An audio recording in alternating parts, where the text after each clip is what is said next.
人講歹路唔通行，這毒品也唔通捌。苗栗市去年10月發生街仔路亂殺人的事件，造成2個國小的查某囡仔和一個出來主動適齡的查甫人受傷。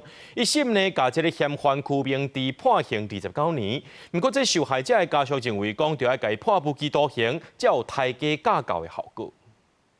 行車記錄器翕到48歲男子區明志在苗栗市道路邊隨機壓倒殺人，還佫在車廂頭前，甲一個查某囡仔拗掉想要解抬，其他學生看到大聲喊趕緊走，總共3個人受傷。代志發生在去年10月，苗栗地方法院找出一審宣判，區姓男子依照殺人未遂、成年人挑工對兒童犯殺人未遂罪，總共判29年有期徒刑。犯這個手段的殘忍，那造成被害人的身心嚴重的一個影響，還有重大的傷害。那麼合議庭就被告所犯殺人未遂、成年人故意對兒童犯殺人未遂罪等，定其應執行刑事有期徒刑29年。苗栗地院講，區姓男子迄天先佇咧厝內食毒品，甲其安非他命，食毒了，騎車佇咧路找殺害對象，總共甲2個國小的查某囡仔抬着傷，想要甲同個50歲姓林的男子也互伊抬着。區姓男子2016年就捌因為殺人未遂案件掠去關，2025年3月放出來，無到7個月個犯案，所以是累犯加重其刑。